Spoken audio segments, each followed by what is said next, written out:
Hello, and welcome to Kaijbrew reads Great Gatsby, book in hand. And we're going to start at the best place to start, the beginning. So, The Great Gatsby by F. Scott Fitzgerald. Once again, Giselle.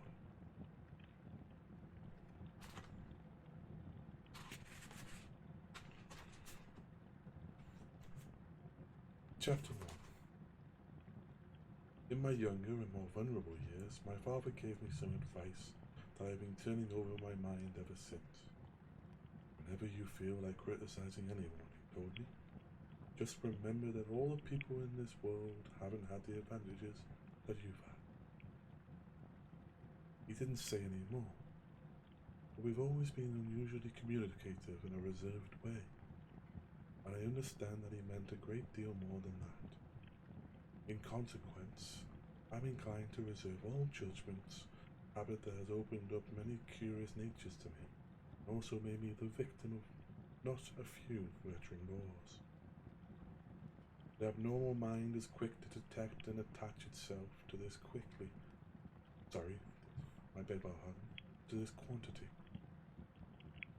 even, when it appears in a normal person. And so it came about that in college, I was unjustly accused of being a politician, because I was privy to the secret griefs of wild, unknown men.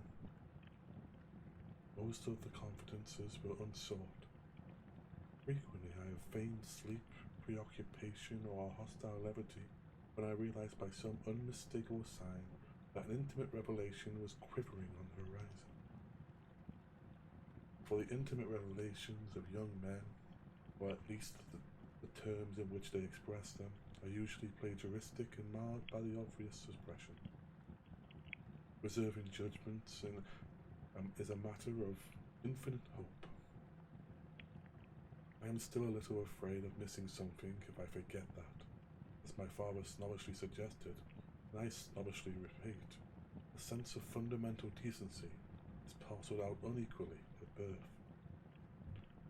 And after boasting this way of my tolerance, come to the admission that it has a limit. Conduct may be founded on the hard rock or the wet marshes, but after a certain point I don't care what it's founded on.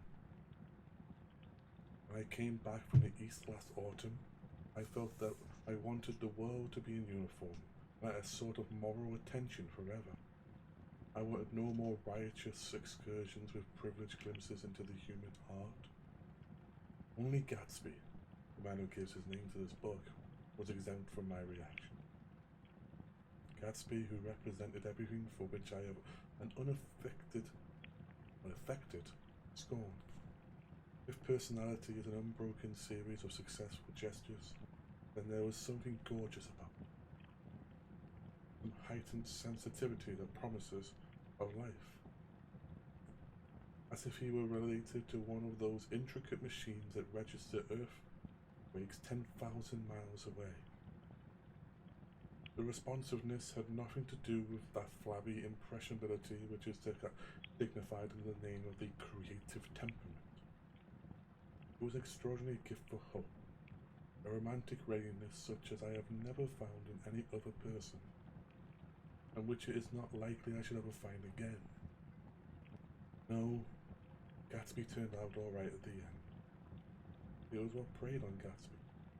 What foul dust floated in the wake of his dreams that temporarily closed out my interest in the abortive sorrows and short-winded elations of men. My family have been prominent, well-to-do people in a middle western city for 3 generations. The Carraways are something of a clan. We have a tradition that we're descended from the Dukes of Bucklich. The actual founder of my line was my grandfather's brother, who came here in '51, sent a substitute to the Civil War, and started the wholesale hardware business that my father carries on today. I never saw this great uncle, but I'm supposed to look like him, special reference to the rather hard-boiled painting that hangs in my father's office. I graduated from New Haven in 1915, just a quarter of a century after my father, and a little later I participated in that delayed Teutonic migration known as the Great War. I enjoyed the counter-raid so thoroughly that I came back restless. Instead of being the warm centre of the world, the Midwest now seemed like a ragged edge of the universe. So I decided to go east and learn the bond business. Everybody I knew was in the bond business, so I suppose it could support one more single man. All my aunts and uncles talked it over as if they were choosing a prep school for me.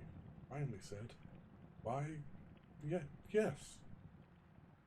With very grave, hesitant faces, father agreed to finance me for a year, and after various delays I came east, permanently, I thought, in the spring of 22.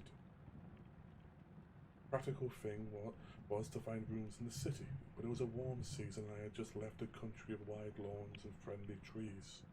So when a young man at the office suggested that we take a house together in the commuting town, it sounded like a great idea. He found a house, a weather-beaten cardboard bungalow at $80 a month, but at the last minute the firm ordered him to Washington, and I went out to the country alone. I had a dog, at least I had him for a few days until he ran away, and an old Dodge and a Finnish woman who made my bed and cooked breakfast and muttered Finnish wisdom to herself over the electric stove. It was lovely for a day or so until one morning some man, more recently arrived than I, stopped me on the road. "How do you get to West Egg Village?" he asked helplessly. I told him, and as I walked on I was lonely no longer. I was a guide, a pathfinder, an original settler. It casually conferred on me the freedom of the neighborhood, and so, with the sunshine and the great bursts of leaves growing on the trees, just as things grow in fast movies, I had that familiar conviction that life was beginning over again with the summer. There was so much to read, for one thing, and so much fine health to be pulled down out of the youth breath-giving air. I bought a dozen volumes on banking and credit and investment scrutinies, and they stood on my shelf in red and gold like new money from the mint, promising to unfold the shining secrets that only Midas and Morgan and Maximus knew. And I had the high intention of reading many other books besides. I was rather literary in college. One year I wrote a series of very solemn and obvious editorials for the Yale News. And now I was going to bring back all such things into my life and become again the most limited of all specialists, a well-rounded man. This isn't just an epigram. Life is much more successfully looked at than a single window. After all, it was a matter of chance that I shouldn't have rented a house in one of the strangest communities in North America. It was on the slender, riotous island which extends itself due east of New York, and where there are, among other natural curiosities, two unusual formations of land. 20 miles from the city, a pair of enormous eggs, identical in contour and separated only by a courtesy bay, just out into the most domesticated body of salt water in the Western Hemisphere, the great wet barnyard of Long Island Sound. They are not perfect ovals, like the egg in the Columbus story. They are more crushed flat at the contact end. Their physical resemblance must be a source of perpetual confusion to the gulls that fly overhead. To the wingless, a more arresting phenomenon is the similarity in every particular except shape and size. I lived at West Egg, the less fashionable of the two, though this is a most superficial tag to express the bizarre and not a little sinister contrast between them. My house was at the very tip of the egg, only 50 yards from the Sound, and squeezed between two huge places that rented for $12,000 or $15,000 a season. One on my right was a colossal affair by any standard. It was a fractural intimidation of some Hotel de Ville in Normandy, with a tower on one side spanking new under a thin beard of raw ivory, and a marble swimming pool, more than 40 acres of lawn and garden. It was Gatsby's mansion, Or rather, I didn't know Mr. Gatsby. It was a mansion inhabited by a gentleman of the name. My own house was an eyesore. It was a small eyesore, and it had been overlooked by the view of the water, a partial view of my neighbour's lawn, and the consoling proximity of millionaires, all for $80 a month. Across the Courtesy Bay, the white palaces of fashionable East Egg glittered along the water. The history of the summer really begins on the evening I drove over there to have dinner with a Tom Buchanan. Daisy was my second cousin once removed, and I'd known Tom in college. And just after the war, I spent 2 days with them in Chicago. Her husband, among various physical accomplishments, had been one of the most powerful ends that ever played football at New Haven. A national figure in a way, one of those men who reached such an acute limited excellence at 21 that everything afterwards savours of an anticlimax. His family was enormously wealthy. Even in college, his freedom with money was a matter of reproach. But now he'd left Chicago and come east in a fashion that rather took your breath away. For instance, he brought down a string of polo ponies from Lake Forest. It was hard to realize that a man in my own generation was wealthy enough to do that. Why they came east, I don't know. They had spent a year in France for no particular reason, then drifted here and there unrestfully wherever people played polo and were rich together. This was a permanent move, said Daisy over the telephone. I didn't believe it. I had no sight into Daisy's heart, but I felt that Tom would drift on forever, seeking a little wistfully for the dramatic turbulence of some irrecoverable football game. And so it happened that on a warm, windy evening I drove over to East Egg to see 2 old friends whom I scarcely knew at all. The house was even more elaborate than I expected. A cheerful red and white Georgian colonial mansion overlooked the bay. The lawn started at the beach and ran toward the front door for a quarter of a mile, moving over sundials and brick walks and burning gardens. Finally, when it reached the house, drifting up the side in the bright lines as though from the momentum of its run. The front was broken by a line of French windows, glowing now, which reflected gold and wide open the warm, windy afternoon. And Tom Buchanan in riding clothes was standing with his legs apart on the front porch. He had changed since his New Haven years. Now he was a sturdy, straw-haired man of 30 with a rather hard mouth and a superstitious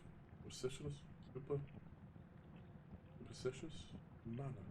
I'm sorry, some words are not going to be said correctly. 2 shining, arrogant eyes had established dominance over his face and gave him the appearance of always leaning aggressively forward. Not even the effeminate swank of his riding clothes could hide the enormous power of that body. He seemed to fill those glistening boots and to be strained to top lacing, and you could see a great pack of muscle shifting from his shoulder when his shoulder moved under his thin coat. It was a body capable of enormous leverage. A cruel body. His speaking voice, a gruff, husky tenor, added to the impression of the fractiousness he conveyed. There was a touch of paternal contempt in it, even toward people he liked, and there were men in New Haven who hated his guts. Now, don't you think my opinion on these matters is final? He seemed to say. Just because I'm stronger and more of a man than you are. We were in the same senior society, and while we were never intimate, I always had the impression that he approved of me and wanted me to like him with some harsh, defiant wistfulness of his own. We talked for a few minutes on a sunny porch. I've got a nice place here, he said, his eyes flashing about restlessly. Turning me around by one arm, he moved a broad, flat hand along the front vista, including in its sweep a sunken Italian garden, half-acre of deep, pungent roses, and snub-nosed motorboat that bumped the tide offshore. It belonged to Domain, the oil man. He turned me around again politely and abruptly. We'll go inside. We walked through a high hallway into a bright rosy-coloured space, gradually bound into the house by French windows at either end. The windows were ajar and gleaming white against the fresh grass outside that seemed to grow a little way into the house. A breeze blew through the room, blew curtains in at one end and out the other, while like pale flags, twisting them up toward the frosted wedding cake ceiling, and then rippled over the wine-coloured rug, making a shadow on it as the wind does on the sea. The only completely stationary object in the room was an enormous couch on which two young women were buoyed up as though upon an anchored balloon. They were both in white, and their dresses were rippling and fluttering, as if they had been blown back in after a short flight around land. I must have stood for a few moments listening to the whip and snap of the curtains and the groan of a picture on the wall. Then there was a boom as Tom Buchanan shut the rear windows, and the cold wind died out about the room. And the curtains and the rugs and the two young women ballooned slowly to the floor. The younger of the two was a stranger to me. She was extended full length at her end of the divan, completely motionless, and with her chin raised a little as if she was balancing something on it, which was quite likely to fall. If she saw me on the corner of her eye, she gave no hint of it. Indeed, I was almost surprised into murmuring an apology for having disturbed her by coming in. I apologize, but unfortunately, I'm not a perfect reader. The other girl, Daisy, made an attempt to rise. She leaned slightly forward with a conscious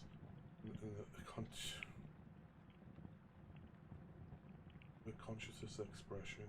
Then she laughed, an absurd, charming little laugh, and I laughed too and came forward to the room. I'm paralyzed with happiness. She laughed again as if she said something very witty. I held my hand for a moment, looking into my face, promising that there was no one in the world she so much wanted to see. That was the way she had. She hinted in a murmur that the surname of a balancing girl was Baker. I've heard it said that Daisy's murmur was only to make people lean toward her, an irrelevant criticism that made it no less charming. At any rate, Miss Baker's lips fluttered. She nodded at me almost imperatively, and then quickly tipped her head back again. The object she was balancing had obviously tot a little and given her something of a fright. Again, a sort of apology arose to my lips. Almost any exhibition of complete self-sufficiency draws a stunned tribute from me. I looked back at my cousin, who began to ask me questions in a low, thrilling voice. It was the kind of voice that the ear follows up and down, as if each speech is an arrangement of notes that will never be played again. Her face was sad and lovely, with bright things in it, bright eyes and a bright, passionate mouth. But there was an excitement in her voice that men who cared for her had found difficult to forget. A singing compulsion, whispered, "Listen," a promise that she had done gay, exciting things just a while since, and that there were gay, exciting things hovering in the next hour. I told her how I stopped off in Chicago for a day on my way east, how a dozen people had sent their love through me. Do they miss me? She cried excitedly. The whole town is desolate. All the cars have left the rear wheel painted black as a mourning wreath. And there's a persistent wail all night long in the North Shore. How gorgeous. Let's go back, Tom, tomorrow. Then she said irrelevantly, "Oh, to see the baby. I'd like to." She's asleep. She's 3 years old. Haven't you ever seen her? Never. Well, you ought to see her. She's... Tom Buchanan, who had been hovering restlessly about the room, stopped and rested his hand on my shoulder. "What you doing, Nick?" "A Bond man." "Who with?" I told him. "Never heard of them," he remarked decisively. This annoyed me. "You will," I answered shortly. "You will if you stay on the east." "Oh, I'll stay in the east. Don't you worry," he said, glancing at Daisy and then back at me. as if he were alert for something more. I'd be a goddamn fool to live anywhere else.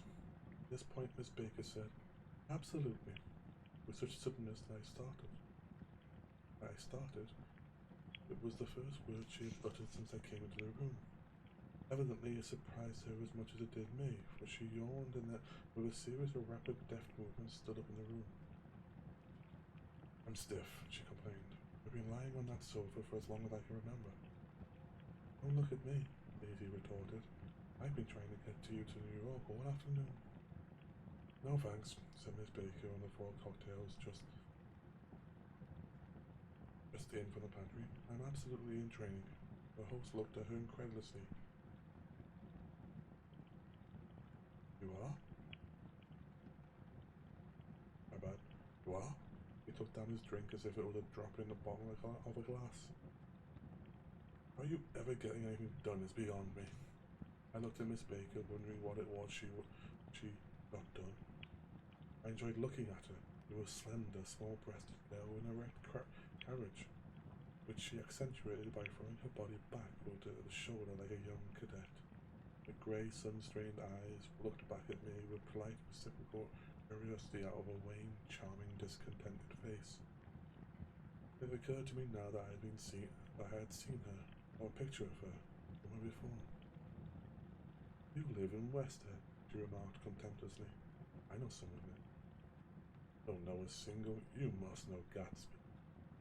Gatsby? Demanded Daisy. What Gatsby? Before I could reply that he was my neighbour, dinner was announced. Wedging his tense arm imperatively under mine, Tom Buchanan compelled me from the room as though he were moving a checker to another square. Languidly, their hands set lightly on their hips, the 2 young women preceded us out onto a rosy-coloured porch, open toward the sunset. Their 4 candles flickered on the table in diminished wind. My candles, objected Daisy, frowning. She snapped them out with her finger. In 2 weeks it'll be the longest day of the year. She looked at us all radiantly. Do you always watch for the longest day of the year and then miss it? I always watch for the longest day of the year and then miss it. We ought to plan something, groaned Miss Baker, sitting down at the table as if she were getting into bed. All right, said Daisy. What will we plan? She turned to me helplessly. What do people plan? Before I could answer, her eyes fastened with a weird expression on her little fingers. Look, she complained. I heard it.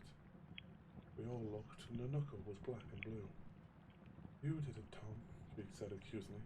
I know you didn't mean to, but you did do it. That's what I get for marrying a brute of a man. A great big hulking physical specimen of... I hate that word hulking, objected Tom crossly. Even in kidding. Hulking, listed Daisy. Sometimes she and Miss Baker talked at once, unobtrusively, and with a bantering inconsequence that was never quite chatter. There was a cool with their white dresses and their impressionable eyes in the absence of all desire. They were here, and they accepted Tom and me, making only a polite, pleasant effort to entertain or to be entertained. They knew that presently dinner would be over, and a little later the evening too would be over and casually put away. It was sharply different from the West, where an evening was hurried from phase to phase toward its close, in a continually disappointed anticipation, or else in sheer nervous dread of the moment itself. You make me feel uncivilized, Daisy, I confessed on my second glass of corky, the rather impressive claret. Aren't you talk about crops or something? I meant nothing in particular this remark, but it was taken up in an unexpected way. Civilization's gone to pieces, broke out Tom violently. I've gotten to be a terrible pessimist about things. Have you read The Rise of the Coloured Empires by this man Goddard? Why, no, I answered, rather surprised by his tone. Well, it's a fine book, and everyone ought to read it. The idea is if we don't look out for the right race, we'll be utterly submerged. It's all scientific stuff, it's been proved. Tom's getting very profound, said Daisy, with an expression of unthoughtful sadness. He reads deep books with long words in them. What was that word we... Well, look, these books are all scientific, insisted Tom, glancing at him impatiently. This fellow has worked out the whole thing. Up to us, we're the dominant race, to watch out while these other races will have control of things. We've got to beat them down, whispered Daisy, winking ferociously toward the veteran's son. You ought to live in California, began Miss Baker, but Tom interrupted her by shifting heavily in his chair. This idea is that we're Nordics. I am, and you are, and after an festival hesitation, he included Daisy with a slight nod, and she winked at me again. And we've produced all the things that go to make civilization, or science and art, and all that. You see, there was something pathetic in his concentration, as if his complacency, more acute than of old, was not enough to me. When almost immediately his telephone rang inside and the butler left the porch, Daisy seized upon the momentary interruption and leaned toward me. I'll tell you a family secret, he whispered enthusiastically. About the butler's nose. Do you want to hear about the butler's nose? Well, that's why I came over tonight. Well, wasn't always a butler. He used to be silver polisher for some people in New York, but I had silver service for 200 people. I had to polish it from morning till night, until finally it began to affect his nose. Things went from bad to worse, suggested Miss Baker. Yes, things went from bad to worse, until finally he had to give up his position. For a moment, the last sunshine fell with romantic affection upon her glowing face. The voice compelled me forward breathlessly as I listened. Then the glow faded, each light deserting her with lingering regret. Children leaving a pleasant street at dusk.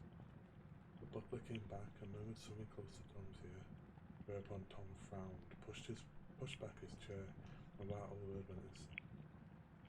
As if his absence quickened something within her, Daisy leaned forward again, her voice glowing and singing. Love to see you at my table, Nick, he reminded me. I apologize. Let me start that again. I love to see you at my table, Nick. You remind me of a rose, an absolute rose, doesn't he? Returned to Miss Baker for confirmation. An absolute rose. This was untrue. I am not even faintly like a rose. It was only extemporizing, with a stirring warm flow from her, if her heart was trying to come out to sealed in one of those breathless flings. And suddenly she threw a napkin on the table and excused herself and went into the house. Miss Baker and I exchanged a short glance, consciously devoid of meaning. I was about to speak when she sat up alertly and said, "Shh," in a warning voice. A subdued impassioned murmur was audible in the room beyond. Miss Baker leaned forward, unashamed of trying to hear. The murmur trembled on the verge of coherence, sank down and mounted excitedly, and then ceased altogether. It's Mr. Gatsby you spoke of as my neighbour, I said. Don't talk, I want to hear what happened.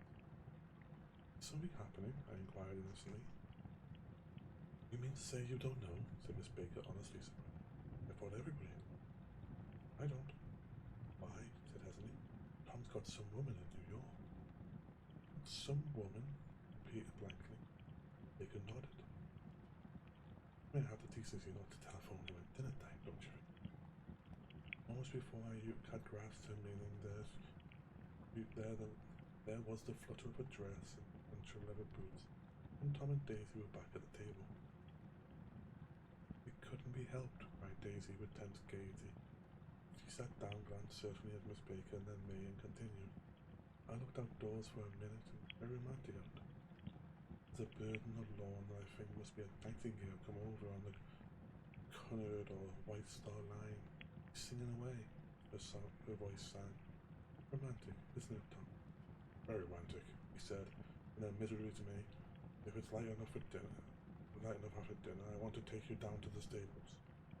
The telephone rang inside startlingly, and as Daisy shook her head decisively at Tom, the subject of the stables, in fact all subjects, vanished into the air.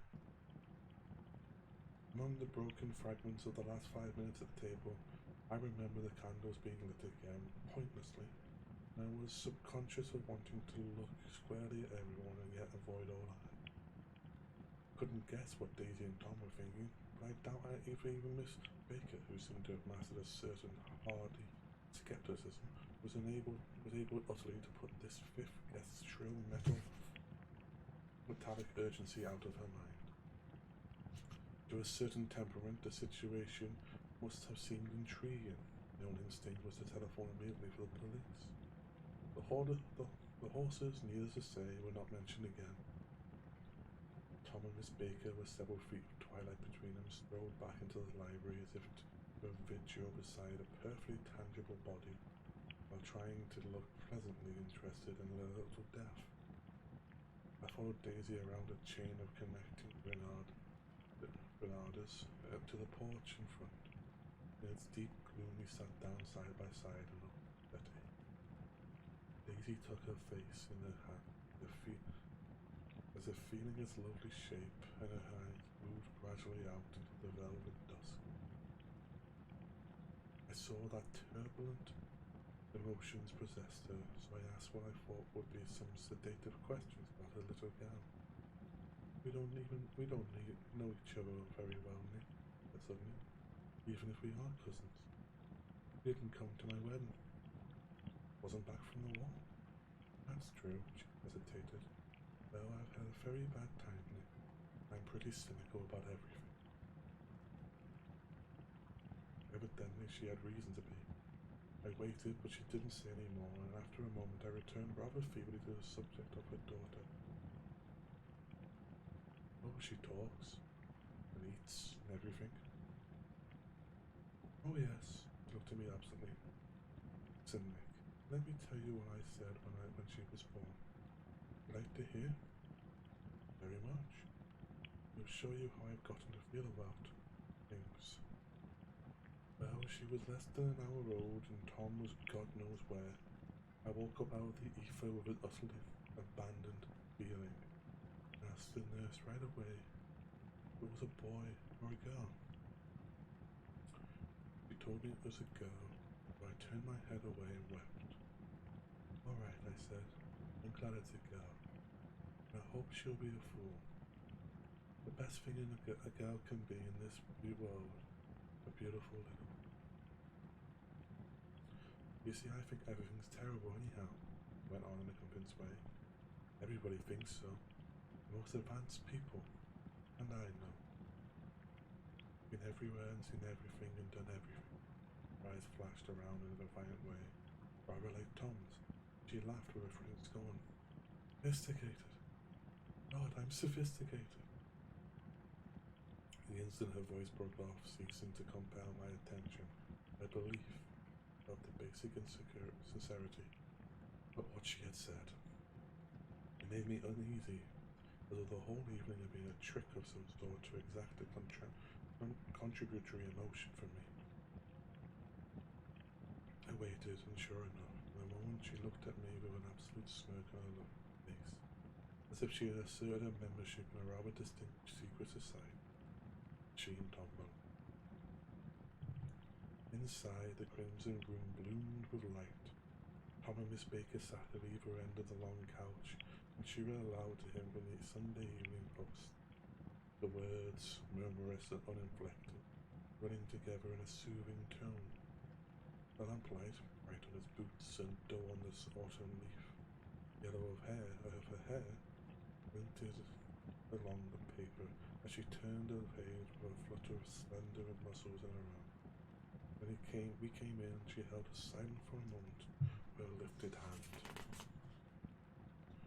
To be continued, she said, tossing the magazine on the table. In our very next issue. The body asserted itself with a restless movement of her knee. Lit up. 10 o'clock, she remarked, apparently finding the time on the ceiling. Time for this good girl to go to bed. Jordan's going to be playing in a tournament tomorrow, exclaimed Daisy. Over at Westchester. Oh, you're Jordan Baker. I knew why her face was familiar. It was pleasing, contemporary expression that had looked out at me from many photograph pictures of the sporting life at Asheville and Hot Springs and Palm Beach. I'd heard some story of her too, a critical, unpleasant story, but what was it I had forgotten long ago? Good night, she said softly. Wake me at 8, won't you? If you'll get up. I will. Good night, Mr. Cow. See you anon. Of course you will, confirmed Daisy. In fact, I think I'll arrange a marriage. Come over often, Nick, and I'll sort of fling you together, you know.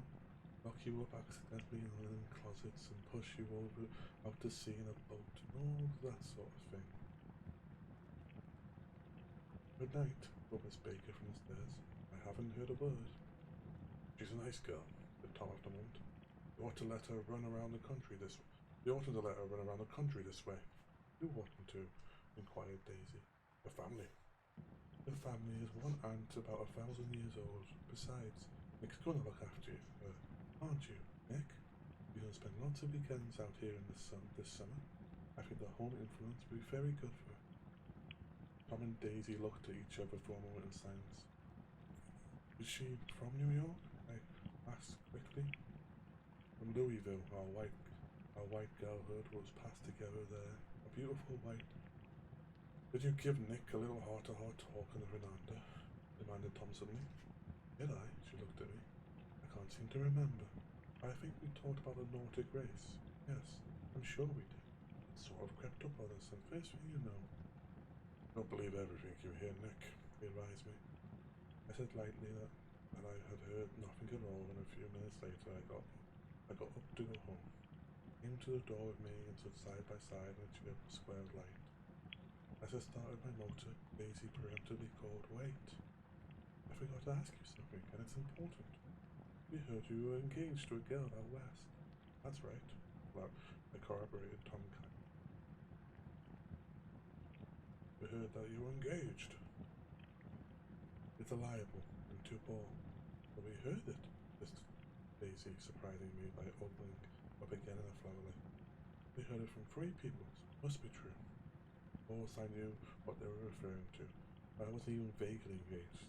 The fact that Gospel published the banns was one of the reasons I'd come east. I can't stop going with an old friend on account of rumours. On the other hand, I had no intention of being rumoured into marriage. Their interest rather touched me and made them less remotely rich. Nevertheless, I was confused and a little disgusted as I drove away. It seemed to me that the thing for Daisy to do was to rush out of the house, child in arms, but apparently there was no such intentions in her head. As for Tom, the fact that he had some woman in New York was really less surprising than he had been depressed by a book. Something was making him nibble at the edge of stale ideas, as if his sturdy physical egotism no longer nourished his peremptory heart. Already it was a deep summer on roadhouse roofs and in front of wayside garages. A new red gas pump sat out in pools of light. When I reached my estate at West Egg, I ran the car under its shed, sat for a while on an abandoned grass roller in the yard. The wind had blown off, leaving a loud, bright night with wings beating in the trees and a persistent organ sound, as if the full bellows of the earth blew through frogs full of light. The silhouette of a moving cat wavered across the moonlight, and turning my head to watch it, saw that I was not alone. 50 feet away from a figure had emerged from the shadow of my neighbour's mansion, and was standing with his hands in his pocket, regarding the silver pepper. Mimicking his leisurely movements and the secure position of his feet upon the lawn, suggested that it was Mr. Gatsby himself. He came out to determine what share was his of our local heaven. I decided to call to him. Miss Baker had mentioned him at dinner, and that would do for an introduction. I didn't call to him, for he gave a sudden intimation that he was content to be alone. He stretched out his arms toward the dark water in a curious way, and, as I was from him, I was sworn he was trembling. Involuntarily I glanced seaward, distinguished nothing except a single green light, minute and far away, might have been at the end of a dock. When I looked once more for Gatsby, he had vanished. I was alone again in the unquiet darkness. Chapter 1. I hope you enjoyed what we did today, and I hope if you have any suggestions you can post them in the comments below. Like and subscribe to the channel for more, and we will be back with chapter 2 soon. Just want to say and do my best with some of these pronunciations. My accent on top of that doesn't make it easy, so forgive me for any mistakes I make. You enjoyed it, and until next time, ta-ra.